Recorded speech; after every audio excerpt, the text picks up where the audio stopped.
So I've changed the modules just a tiny bit so that you can see an assignment screen. That might make it a little bit easier. And let me just grab that so you can see what it looks like. And then I'll read we'll go to the assignment so that we can understand what it is we're supposed to be looking at when we're looking at a musical on stage.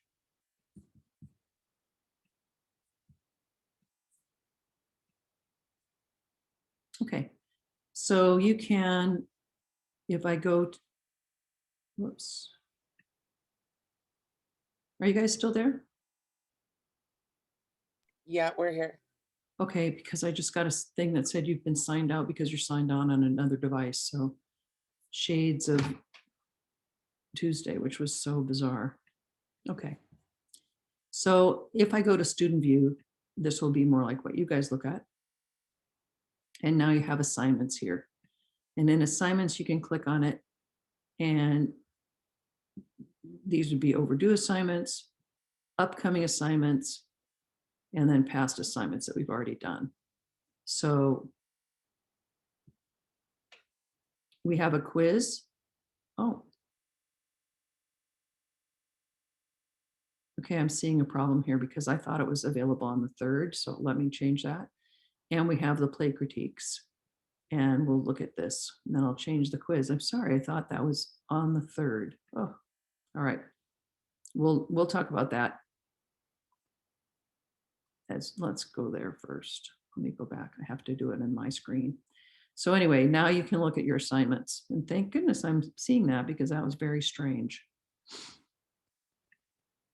So I don't know what happened.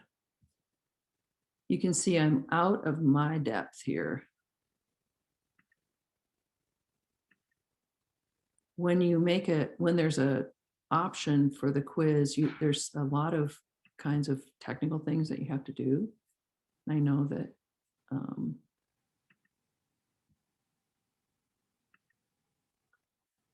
okay.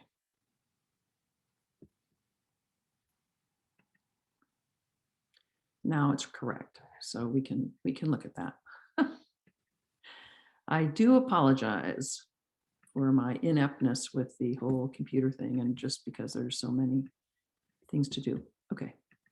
Back to the corrected screen share. So now our assignments and our quizzes show that this quiz is open. And it was supposed to be open at midnight, so that was a problem. And then it's open till Saturday. And you have till Friday night. So basically you have today, tomorrow. It's due at midnight tomorrow. It's a 5-question quiz. Each answer is worth 5 points. Answer with complete sentences. Please read each question carefully and answer all the parts. Be concise and specific. Open book, open note. You may use any resource to answer the questions and do your own work. So it's the same as we've had before. And then to go to any questions about that. You have 2 hours, but I'm sure it won't take you that long. But do spend the time because when I'm reading the answers to the quizzes and I see you've spent 15 minutes, but you've missed 3 of the questions, and I worry that you're not thinking about it. So you can actually use it as a study guide because we will have a midterm coming up at the end of next week. So wait, it's coming up on the 7th, on the 8th week. So let's just take a look at first we're going to take a look at the play critiques. Ms. Shaw? Yeah. The quiz on chapter 1 and 2 of the book. Sorry, I missed part of what you said because all I heard was the chapter 1 and 2 of the book. Oh, sorry. It's the quiz It's on the chapter quiz. 1 and 2. Can I answer that in just a second? Yeah, no worries, no worries. It's on, let me just go to this and then we'll answer that, okay? Yeah, no worries, no worries. So this is the play critique. You want to go to this site. You can watch either Rent or If Then. And you can use this play performance guidelines, and we will discuss this so that you know exactly what I'm looking for. It's 50 points.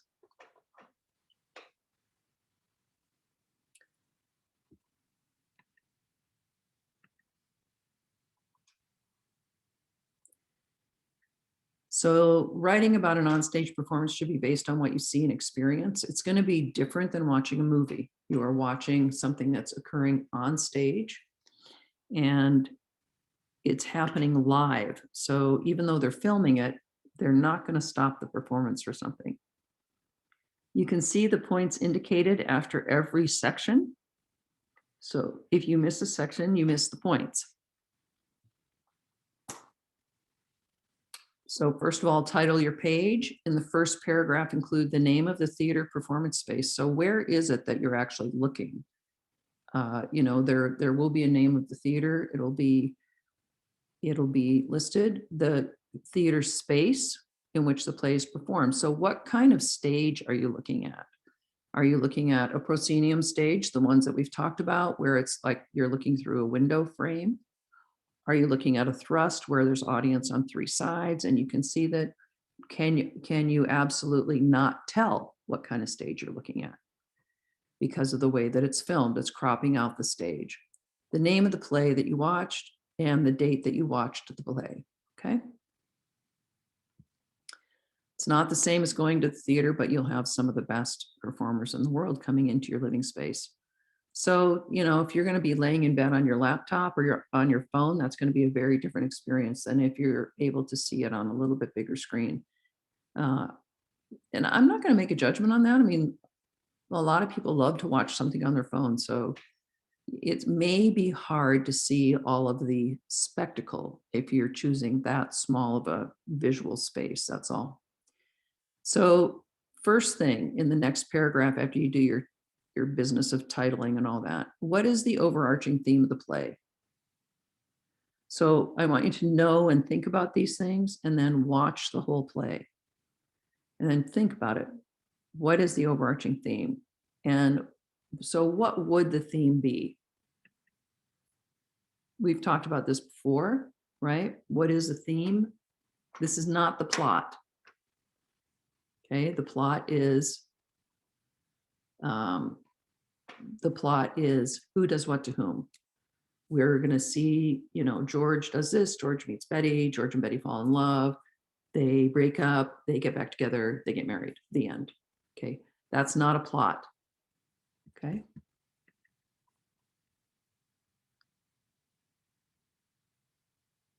Okay, sorry. So Lisa, your microphone's not working. So you'd like to know the project you submitted about your musical movie review and to see if what that is in relationship to the next project. Is that what you're asking? Okay, so yes, I will absolutely get those completely graded with notes by certainly this weekend. This stage musical is due in 2 weeks. So, and actually, was it 2 weeks or was it past that? Hold on a sec. Let me just take a look at it. Go to the bottom.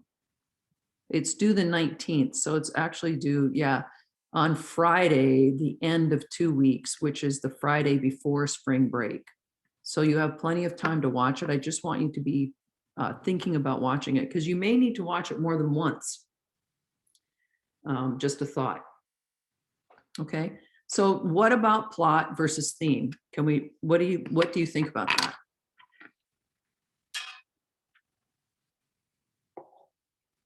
Okay, just to clarify, so like theme is like an overall general, like it's about relationships and families or whatever. And then plot is more specific, like it's about these two characters, so and so and so and so, and you'd go into more detail. Is that correct? Is that the difference? Okay. So you're on the right track. Who wants to add in on that? I'd say theme is the message of the piece. Okay. And what do you mean the message? So I guess in the story, the boy cried wolf. The plot would be that he kept saying the wolf is coming, and the third time no one helped him. And then eventually he was eaten and no one helped him. But I would say the theme Okay, is, so that's the plot. yeah, that's the plot. Okay, good, good. The theme is don't create false alarms because it could lead to your death. Or that could be one of the themes of that. Right, okay, don't misrepresent. Yeah, don't misrepresent. Don't call false alarms because when you really need help, no one's going to be there to help. Right, and so Lisa's saying the plot can be very mundane, so it's every day or it's an occurrence or one occurrence that what comes first, what comes next, and the theme is seen when you look deeper. So what are some universal themes? Love triangle. Okay.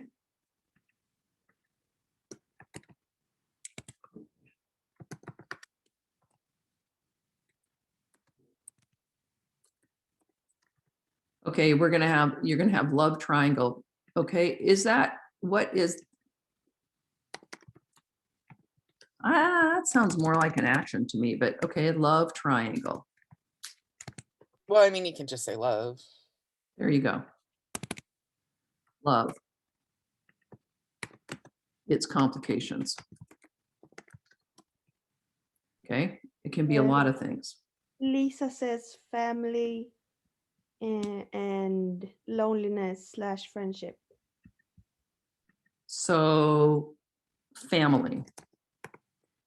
I think probably loneliness is maybe a different one.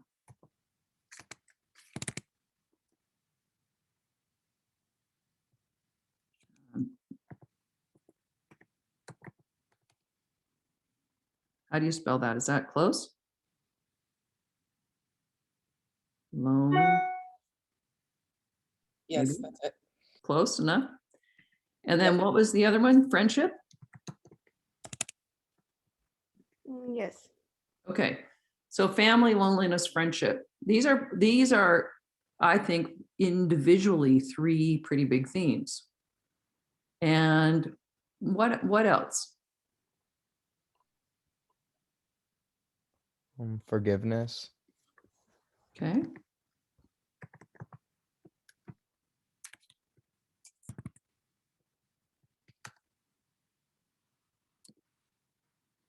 What else? Jealousy. Conflict. Jealousy. Is that correct? Yeah. What conflict can be in each one of these things, though, don't you think? Yeah, well, I thought like war, but then I thought conflict probably covered more. Okay, I see what you're saying. So what is war really about? Money, power, Okay, and those. excess. So I think each of these can have conflict. We can have family, we can have conflict, friendship, conflict, forgiveness, conflict, jealousy, conflict. But now we're talking about, you want to talk about war and you're talking about power. Or it's also about disagreement, I think. What do you mean? Disagreement, I want this and you want that. And what's that about? That's power. We're fighting over an island. They did that in England. They fought over an island. I know, but that's really about, that's about greed. I want it. Yeah, greed. Okay, greed. Okay. Okay. So, that's greed is, the greed is the root of all evil here. Themes are really big. Love, family, power, greed. And then other things are sort of symptoms of it, like family can have conflict, love can have conflict, it's complications. Forgiveness can have conflict, power, all those things can have conflict. They can have wants, desires, and everything else. So these are the kinds of things that you want to be thinking of in terms of theme. Anything else that we can put in here? Maybe morality. Really, yeah, that's a really, we're talking about that a lot with, where do we want to put it? Let's put it right up here. That's that's in a lot of the musical theater thing, isn't it? Bizarrely curious. Morality. Yeah, what's the difference between right and wrong? What is socially acceptable? You know, that's all morality. Right and wrong. Socially acceptable. Who gets to make those terms? Who gets to make those rules, right?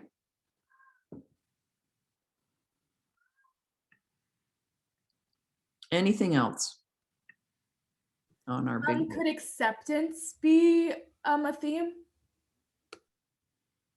What is, okay, that's a really good thing. What is acceptance? What are we talking about there? Well, I was thinking of Rent specifically and how everyone is like not really like accepted, like the LGBT and everyone who has been diagnosed with AIDS specifically. Is that about belonging? Is that about judgment? Really, let's try and tease that out a little bit. So acceptance is really because other people are judging you, pushing you away. You're not. What do you guys think? I mean, dignity should probably fits within that. Let's just stick it up here. It actually, I mean, it ties into loneliness in a way, don't you think? Yeah, I mean, I guess because acceptance is more of the perception of the, it's more of a how you feel about something, I guess, rather than. Acceptance and dignity. So meaning when you have acceptance, you can have dignity. It comes out of that. You can have dignity even if you're not accepted. Mhm. Yeah, I mean, like rent was brought up. I think a lot of that was giving these like those groups of people, like they need some dignity. So do you think that goes along with being visibility, invisible, visibility? It's more than that. It's like not acknowledge, not, it's more than acknowledgement, right?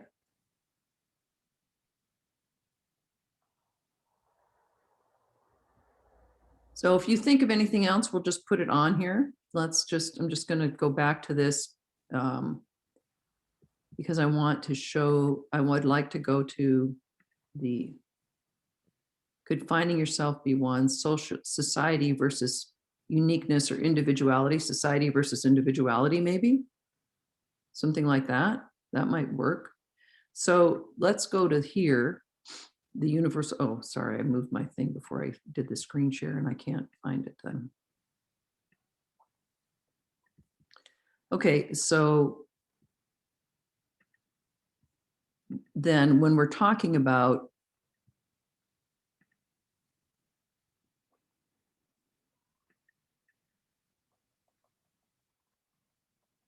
this idea of the theme, let's see if I can make it bigger.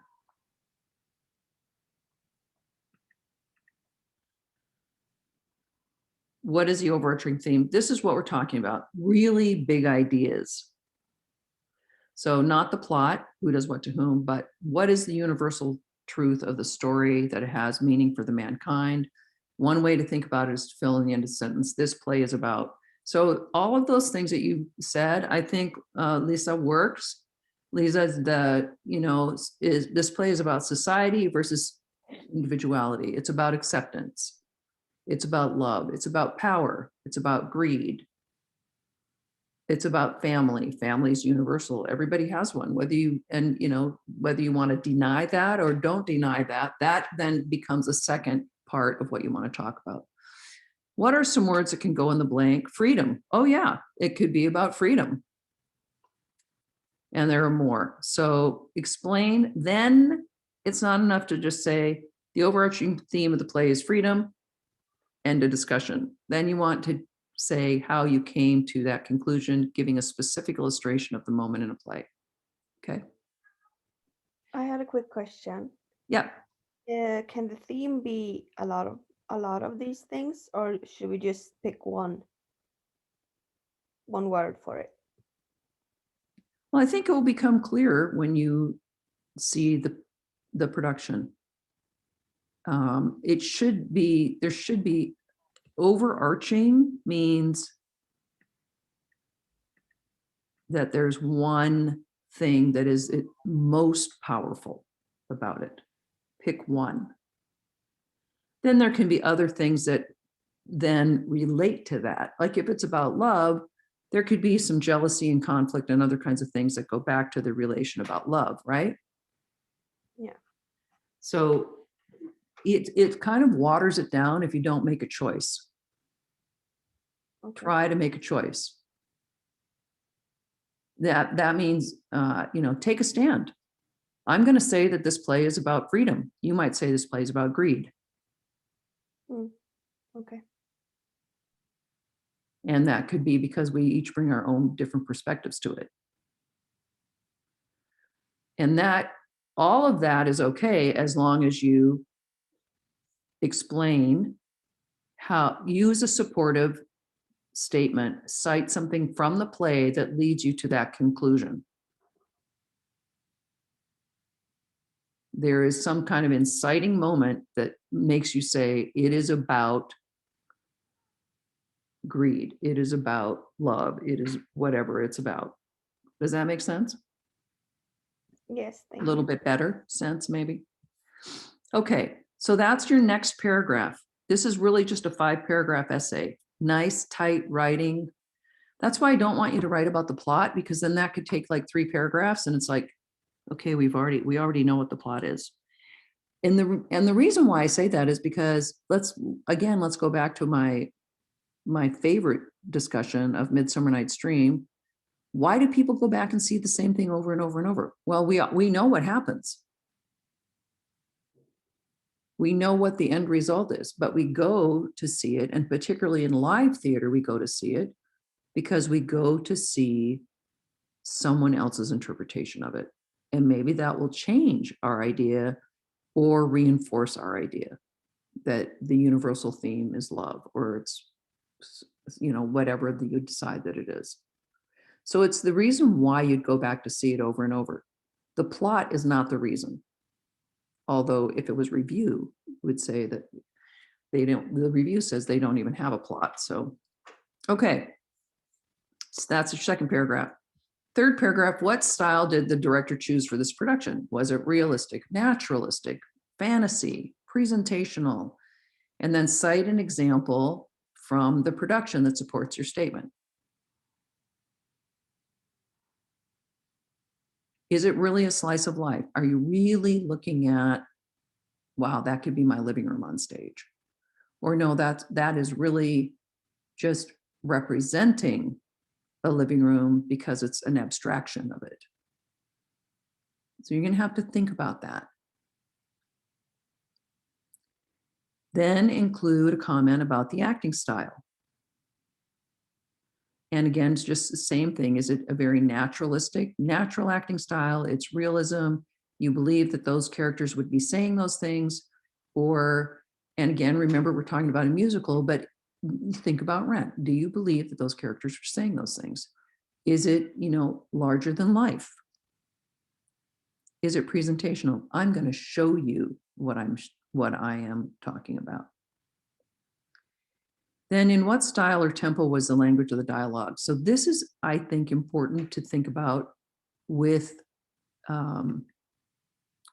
things like how does the dialogue unfold? And I am constantly reminded about a writer that I know that is Southern, writes in the Southern style, and said, they're just reading my play like it is not like written in the Southern style. Southern is slower.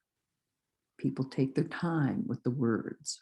That even the Southern accent is called a Southern drawl. And when you put A and W together, raw, it's a longer thing. It comes out of the mouth and it takes a longer time. So that's what I mean by what style or tempo was the language of the dialogue. Did they come out fast You know, was it rapid fire, very witty? Was it like a drum beat, a snare drum? Or was it like a cello, very slow, elongated? And then that helps reinforce a geographic location. How are people in New York going to talk? Compared to how are people in, you know, Mobile, Alabama going to talk? Boston, New York. Yeah, faster in New York.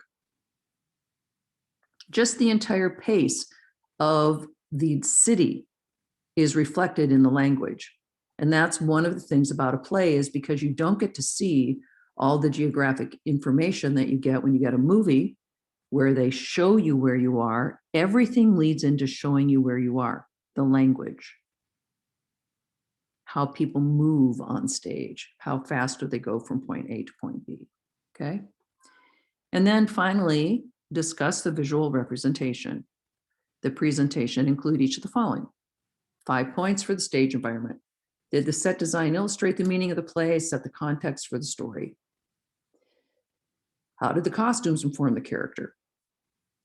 How did the lighting and sound design support the narrative?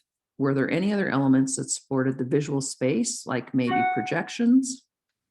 That is a separate design element to both lighting and stage design. So was it pretty much you were looking at a bare stage and behind it was a projection screen that showed you were in a train station, that showed you were in a forest, or gave you any other kinds of thing? And that was maybe it's a realistic picture, but it is a abstraction because you're looking at a projection and people in front of it. So you have this distance and then a flatness to it. So, you know, it's a very interesting combination. And then how did these things work together to create the meaning? And then sum up your experience. How did you feel? You want to watch it again? It was depressing, man. Throw that in the way. Oh, never want to see that again. Was it a waste of time? Oh, makes me the maddest of all, is when you feel like, I wish I could have that time back. So, okay, let me see the chat. Are all plays meant to feel real? No, that's not a dumb question at all.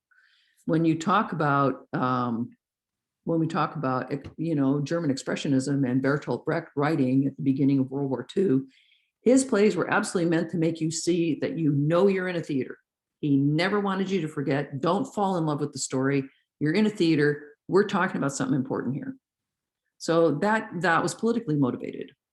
Sometimes you can say things in a play on stage that you can't say in real life. When there's censorship in government and people are getting thrown in jail for censorship, you can sometimes say things in the context of a character that you can't do in real life, right? We actually saw that in the beginning of the musical theaters. You know, you couldn't have scantily clad women running around the street, but we could do it on stage. So not everything is meant to feel real. I think maybe we're in a moment that is a little more realistic, but there's also a lot of fantasy going on. I mean, do you feel like Star Wars is real? We're not seeing that on stage, but we do see things like Return to the Forbidden Planet. You know, so yeah, it's different. Any other questions about that?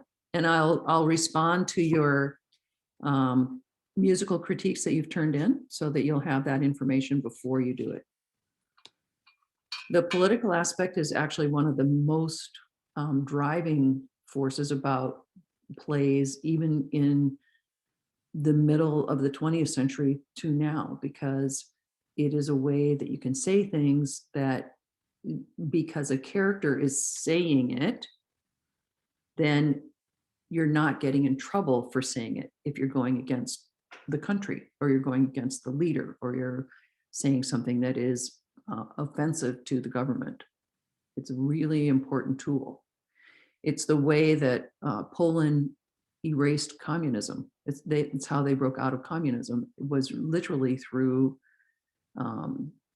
playwriting and acts that they could see. And it also can encourage the masses to have a certain kind of an opinion about something and change their mind. Because if all you see is one sort of attitude, and that's all you know, how are you going to have enough information to actually change your mind about something? So just think about that. Josephine. Yeah, I just had a following question on Yeah. the political aspect. Do you have to have like you have to ask to do all these kind of political aspects, or can you like just say anything, but just so you're in a play, it's okay?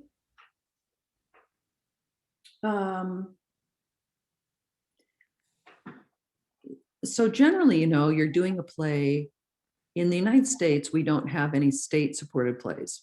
So you're not getting money from someplace. You might be getting a little bit of an NEA, National Endowment of the Arts grants, to do something, and they generally support free speech of any kind. But what do you mean, do you have to ask permission? Who would you ask permission of? Yeah, well, I don't know. I just feel like if kind of you're gonna make fun of someone or some like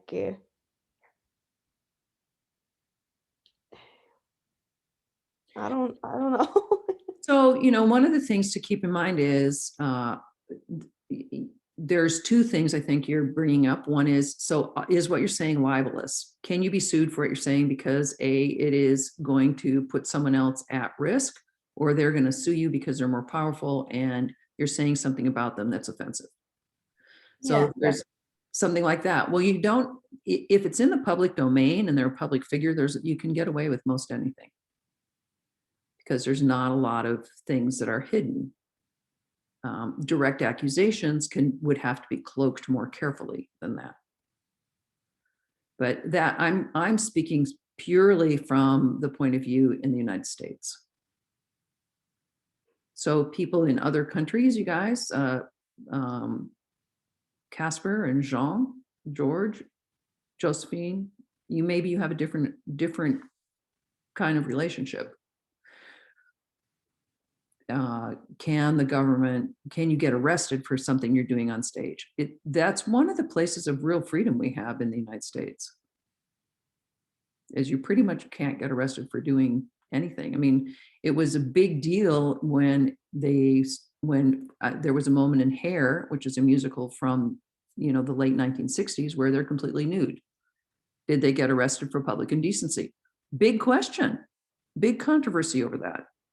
But it was in the context of a play, people going to it. You bought a ticket, that meant that you were accepting and giving permission to whatever is happening on stage. So the public indecency factor did not weigh into that. Casper, what about you? Anything political that would be a cause for alarm? I'm thinking about China right now, where people were writing blogs and then they were getting arrested for even discussing coronavirus, because that was going against the state. That is a communist run country. There is not freedom of speech. I mean, that's definitely a given. So it would depend on, again, the writing a blog from your own point of view is pretty much taking ownership of it. It's not putting something on play and then it has a distance factor to you. Because if you're putting on a play, you can say a play by its very nature is let's pretend we're telling a story. So that's why you can have more freedom to say things when you're doing a play production, that we're absolutely making a demarcation in the sand. Here is a play, and you might in fact be saying some very radical things regarding political oppression or socialism or something under which you're living. But it is a statement that's other. It's not, you don't have to say, I am making this statement as Pamela Shaw. That character up there, Pamela Shaw, she's making that statement.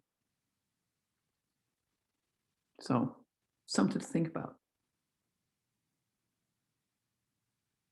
So anyway, that is all that stuff can happen in a play, and I think that when you see Rent, some of that is happening. I'll just give you a tiny story about the United States and in the 60s. So my mom, I'm one of 6 kids. It's 1962. We live in Tacoma, Washington, which is a moderate-sized town. My mom was working as a volunteer for the Cancer Society. But you could not say the word cancer out loud. Not that it was against the law, but it was not acceptable in society. Now, okay, imagine that's just 60 years ago, but you could not say the word cancer out loud because it was considered so horrific. So when she went door to door and knocked on the door and said, I am collecting money, and they had a little coin box you could put your loose change into, I'm collecting money for Cancer Society, she had doors slammed in her face because she said the word cancer out loud. So, things change. You probably can't even imagine that would be such a source of controversy. But when we start talking about Rent, and we talk about actually saying the word AIDS in the 1980s, when the first time I knew of someone that had AIDS was 1984, people did not want to say that word out loud. It was a death sentence. Maybe you could get it from them. Maybe if you were in the same room, you'd get it, and then you'd die. So that's all driven by fear.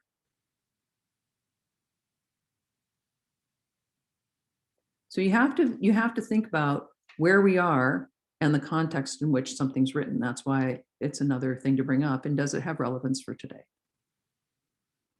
Okay.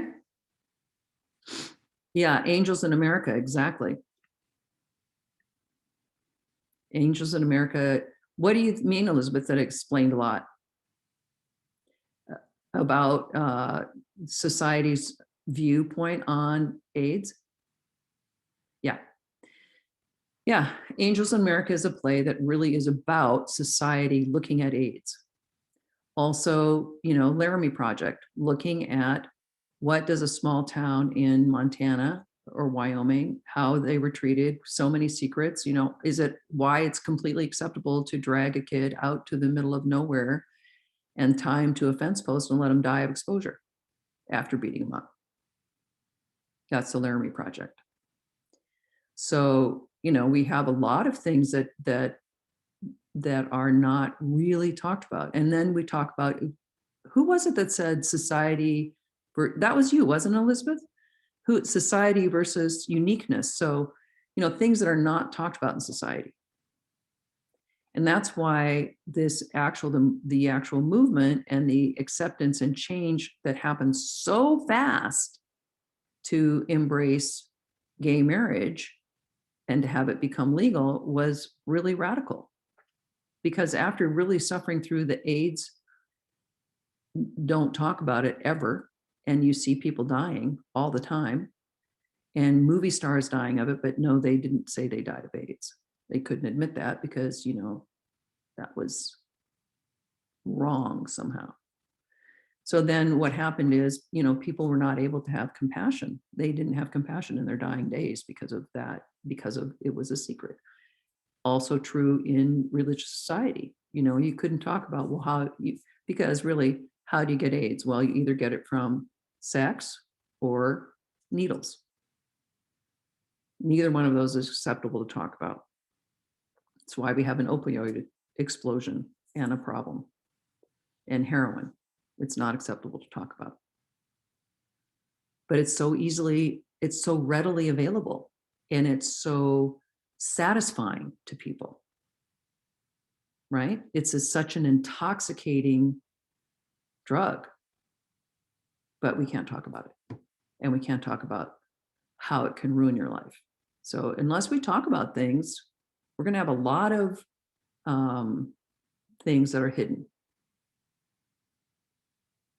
Boy, that's a rant. Okay. Yeah, so sorry about that, you guys. Okay, comments. Shall we just go to our fancy little easy world of musical theater? But that, I mean, it is really true. Can I add a bit? Sure. From England, as I come from, I don't remember a lot of England because I came when I was 18, but still, thinking about, sex education, we got that in England and you don't get that here, and that's crazy. I don't mind. We have that as well in Sweden. You have sex education, right? Yeah, we have. Yeah, I mean, we should be taught about it. They think if they ignore it here, it's going to go away. That's stupid. I think or my school, at least to an extent, we got taught about sexual education. George, where were you in that? Where were you raised? Oh, I was raised in California, and Okay. in middle school we were taught a little bit, and like we had like times where like boys and girls would go in different like rooms, and then they would talk to teachers about about, Right. about So- education and stuff. Remember when we talked about we really when we talked about things like the Astor Place riot and stuff, you know, it all has to do with what is, again, where did we come from? Well, the US was founded by Puritans and Quakers. You know, that does not include sex. And even now when they talk about sex education, we still have people that get way up in arms over it. You know, it's like, well, I only want my child to have it this certain way. Well, they can only understand it this way. It's like, okay, you don't talk about it, they're going to find out about it in the bathroom at school. Right? So it depends on, you know, California is considered progressive. So the fact that we have sex education would be, you know, very different than even in Washington State. But, you know, that I think a lot of it has to do with when you live in a climate like we do and you live by the beach and you see people in bikinis, it's sort of hard to deny that. And when you live in a place that doesn't have that, where people walk around and go to the grocery store basically in their bikini, then you have things that are covered up more. So, okay. And here we are in the 20th century with talking about what's on stage. And what is on stage. So the thing that we heard when you came into the room, how many of you have heard that song before? Can anybody remember what it is?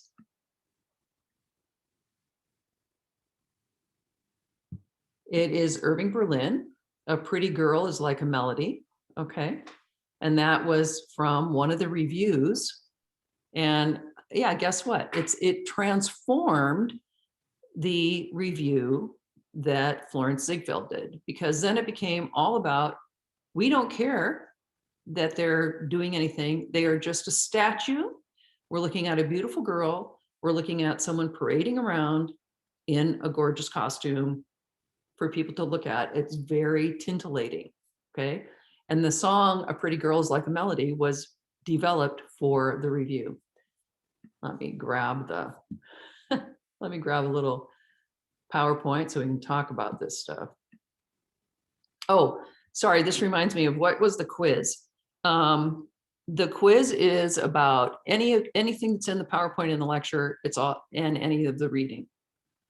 All right, so if you just look at your Canvas modules, then, or open up your quiz, it's 5 questions, then look at your Canvas modules and open them up, then you'll figure that out. But yeah, so the reading that you've done, and we're just up to, sorry, my cat is like crawling around. You know, we're up to page 239, which is like the first third of the book, and we're in the first third of the class. So it doesn't include anything up through today, up through last week. So that was through chapter like 4. Just a second. Yeah, through chapter 4. I don't even, boy, that's so interesting. Okay. That was you, George, right, that asked that? Yes. Thank Okay. you. Of course, because I didn't see your name. I was just going by voice only, but I'm getting better at connecting you guys with your voice. So that's interesting. Okay. Let me go find this thing. We're really going to talk about one decade. And it is a decade that is the first decade in the 20th century. So that would be, maybe it's actually technically the second decade, because it's basically the 1919 to the 1929. So let's take a brief look. Oh, and I have to go to my,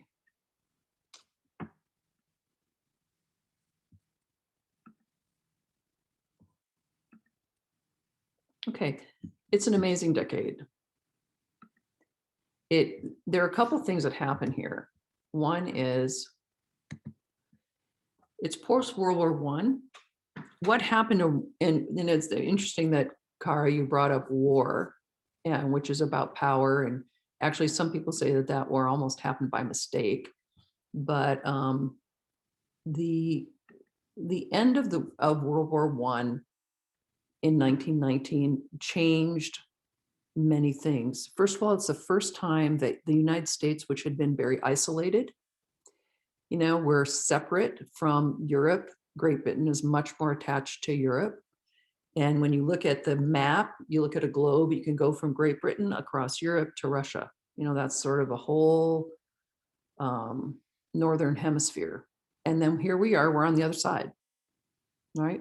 We're on the other side of the Pacific, and we're on the other side of the Atlantic. So we're a whole different thing. But in World War One, with both the advent of airplanes and ships, people started traveling, and we were fighting on foreign soil.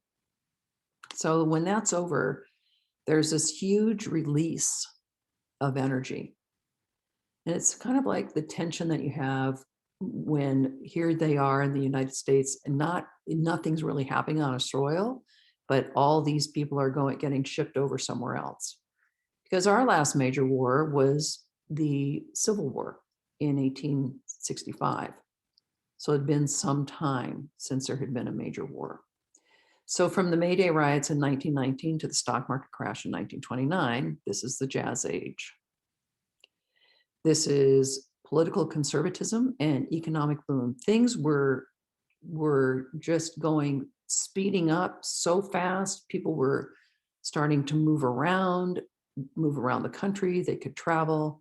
There was a lot of extra cash being spent. There was a lot of illegal stuff going on. We get the rise of illegal drugs. We get alcohol. We have prohibition, and then things that go against prohibition, and then speakeasies and card rooms, and all that kind of stuff that we think about that are with gangsters, and the stuff that we've romanticized as we look back at that period that people were living in. We have famous playwrights like F. Scott Fitzgerald and his wife Zelda, who became the Great Gatsby couple, the Gatsby, the very, very rich, spending their money like could not possibly go out of style. So the US emerged from World War I as a preeminent of the Western powers. So it's more powerful than Great Britain now. And that's sort of a shift, because we had been isolated and doing our own thing and growing our country from all of the 1800s. And now we're going into the 1900s. So remember, our country is very young at this point.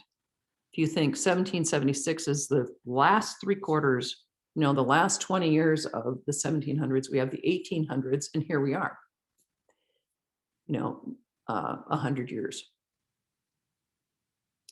So we're very young, we're a sprout, upstart, rude, brash, but somehow, and this is where we have that term, ingenuity, we come out of this as a powerful country. Whereas Europe had held the power, Germany had held the power, these are all the Western countries that you can think of. So something had to be done with all that nervous energy that was stored up. And it was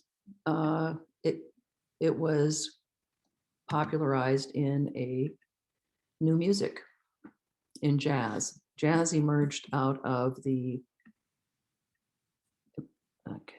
I can't tell if you guys can see it, if I have this down or not. So emerged out of the experience of African Americans in the 1900s. So from the end of the Civil War through 1900s, those 35 and 40 years, jazz, the concept of it goes back and forth across the color line. It is embraced by both white and black, and it horrifies both white and black.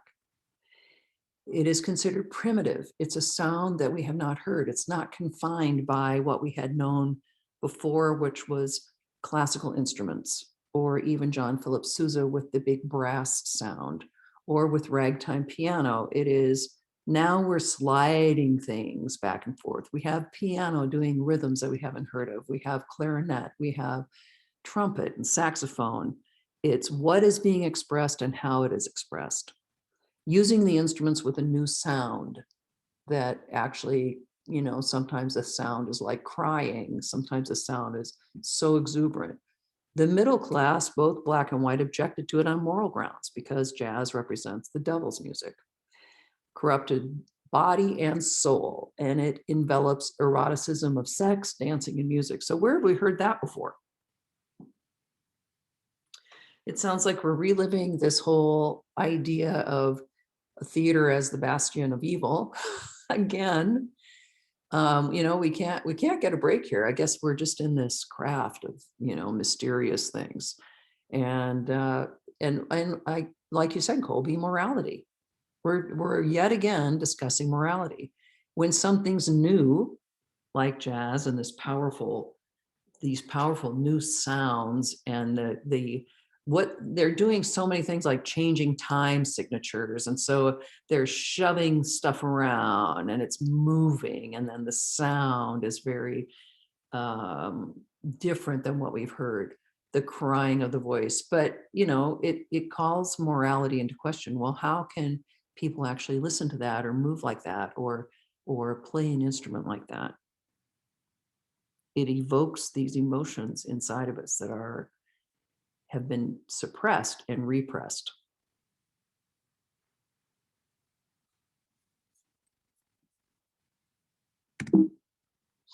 So we get this conversation of the lively arts versus the great arts, and the renaming the vulgar arts, which would be, you know, chorus girls, jazz, what happens on stage, what happens in the dressing room, what happens backstage. How do these people travel? How do they live? You know, theater is just barely one step above carnival acts. Minor arts, remember, we're now speaking in the vernacular, the language of the common people. People can understand it. It's in English if it's in the United States. It has high fun and levity. It's to feel good. And this idea of it doesn't have to be vulgar. It can be considered lively. It's what people want. Highbrow, classical, rich people going to the opera, wearing the appropriate clothes, paying the exorbitant ticket prices, versus lowbrow people. They're probably putting on the best thing that they can, but they can afford a ticket price. They can sit in a chair and they can be entertained and have fun and take their mind away from what they're looking at for just a few minutes. It's popular culture is a commodity culture for the very first time. We're not just scratching to survive. Americans defined themselves through what they bought. And if you couldn't buy property, you bought clothes. You could buy, now you can start looking at buying a car rather than what you inherited from your parents or from your workplace identity. You have some expendable cash. Times Square, which is this incredible location, this crossroads of the world, where Broadway took hold, is overextended. It is just like ramping up. There are over 80 legitimate playhouses. In the 1927 through 28 theater season has 250 new productions. And I made myself a note to look up how many productions there were this year, but I didn't get a chance to do that yet. I was thinking, you know, it's like maybe there's 10 in a big year. I mean, we're talking a huge number of 250 productions. There's all a variety of types, new musical productions annually that would come in 1927, but also holdovers from the previous year. So shows that were very popular. Remember, we had this idea of you had to have 100 performances to make your money back, and now they're having 200 performances or 500 performances. So they're definitely held over from the previous year. We're rooted in 3 genres. We are definitely still in the review period. We are in musical comedies, and we have operettas. So this takes us to there's no plot. In reviews, there was no plot. Remember, we've talked about these before. Florence Ziegfeld is in his heyday. This is when he's producing his 20 in a row productions. George White's scandals. They're held together by visual means. Stage design is crucial. It is just a second. I'm going to have to stop for a quick second. I'm going to try and just a second.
Okay, sorry, it's like the breaking down of society around here.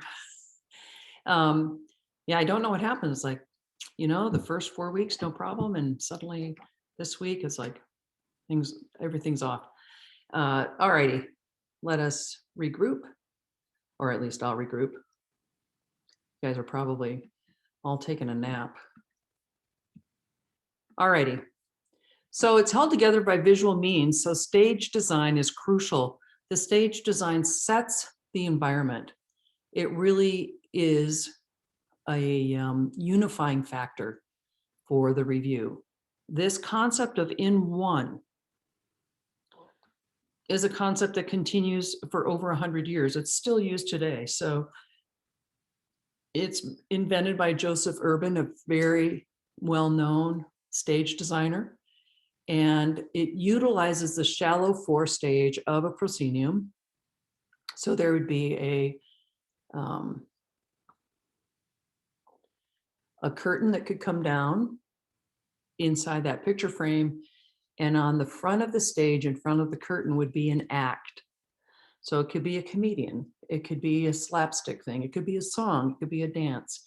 And then that allows for an elaborate scene change behind the curtain. The first time that I heard that term, I thought, they said, well, should we just do an in one? I'm like, what are you talking about, an in one?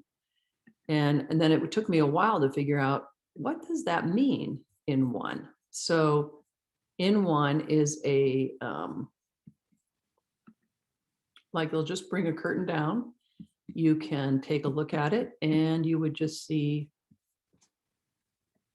what's in front of it. So it's a very cool device and you get to see a great little tiny act. And then when the curtain is revealed, you have a huge opening of the curtain. And then it's like, look at what we have created behind us, which is it's like that taking advice of where we're going to go next. And it creates a really beautiful visual presentation. So I'm just going to try and show you a picture of that. And it gives you that moment of revelation, a reveal, something like a really, that creates an aha moment for the audience.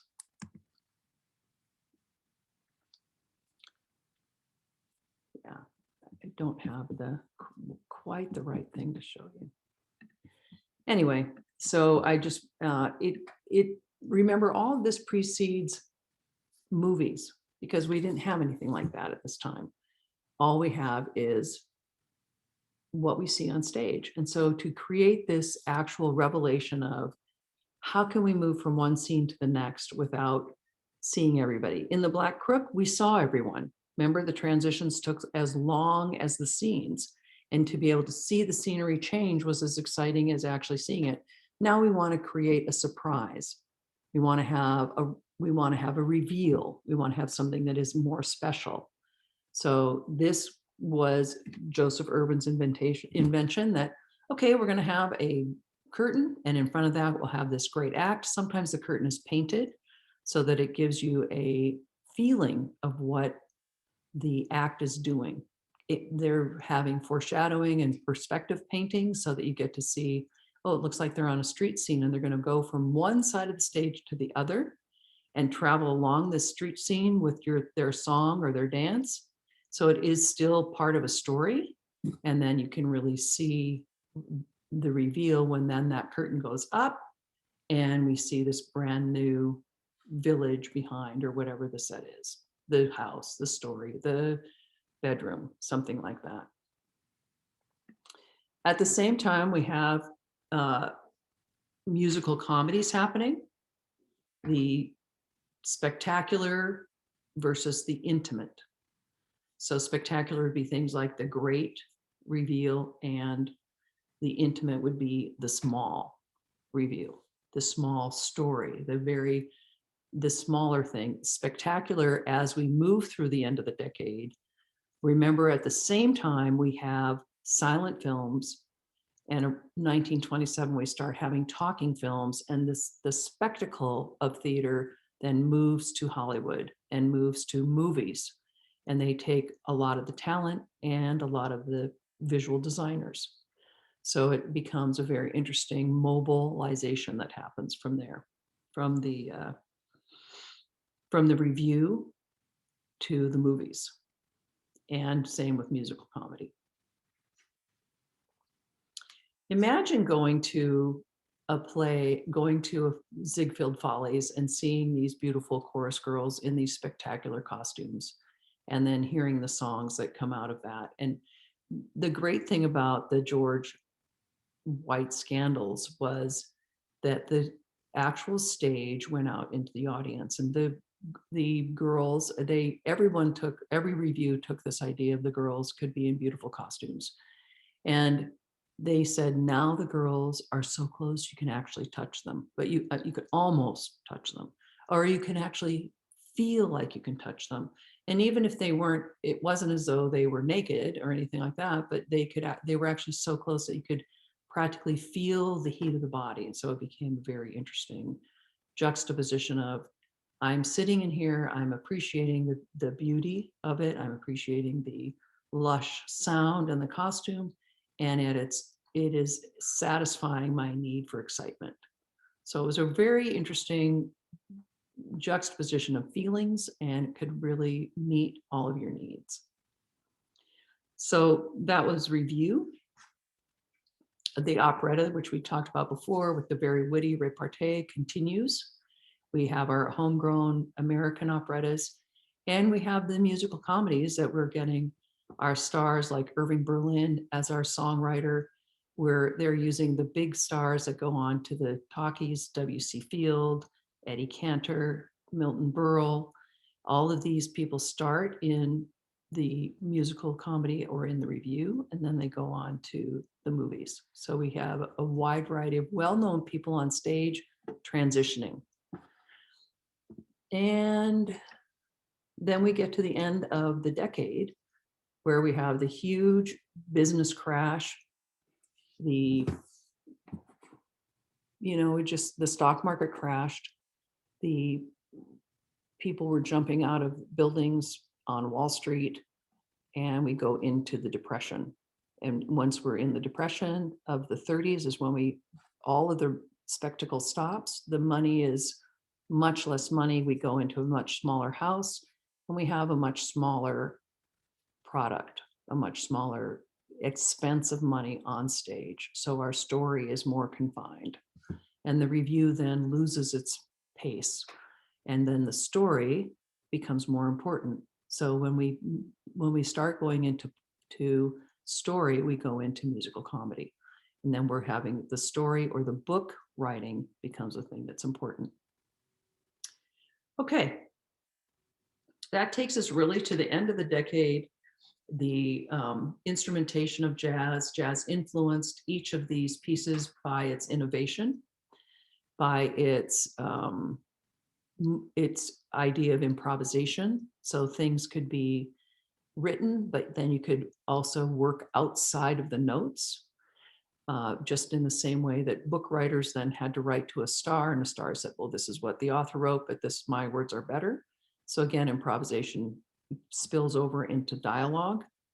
This, as I said before, sliding around of time signatures, which happened in jazz, then now is happening in musical comedy, and the embracing of different kinds of dance, where in classical we had ballet, or you had the classical steps of waltz, foxtrot, then you had soft shoe, tap dancing. In musical comedy, you could have all of those. Each one of those could be surviving in a musical comedy, and it would be one dance of ballet. The next one would be soft shoe, depending on which genre of dance best described that particular moment. If it was a couple thing, we could have a couple dance, like a ballroom dance, like waltzing or foxtrot. If it was a whole chorus of things, we wanted to have a ballet. If it was, something happening on the street, then maybe soft shoe would be more appropriate.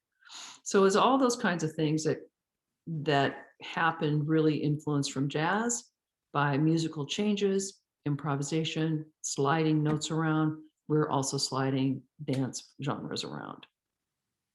So the music and the rhythm are reflecting the location, the geographic location, and the personality of the piece.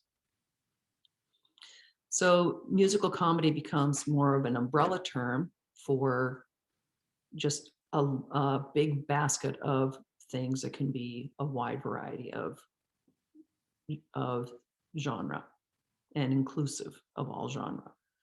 Mostly it's fun, it's lively, and it is a song and dance that makes you feel good instead of something that is slow and ballad-like. Okay, that's what we have today. Then we're going to move into going through more of the golden age of musicals, where we start talking about, we're going to leave behind Victor Hubert and leave behind not really Irving Berlin, but definitely Flo Ziegfeld is going to die, and we'll have then Cole Porter, Oscar and Hammerstein, and into the new musicals that we'll see, where you'll have memories of those lush ones that are then redone and revamped forever after. All right, anything to wrap it up? We're going to end early today.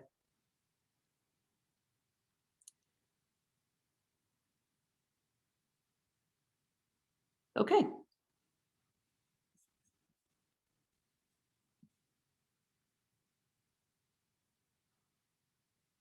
Hearing nothing. Going once. Thank you. Yeah. Thank you. Great, thank you. So don't forget about your quiz. Thank you very Okay. much. Thank 5 you. questions, just 5 questions of your quiz. Okay. Thank you so much. Okay. Thank you so much. Have a nice weekend. Bye-bye. You too. You too. Bye. Bye.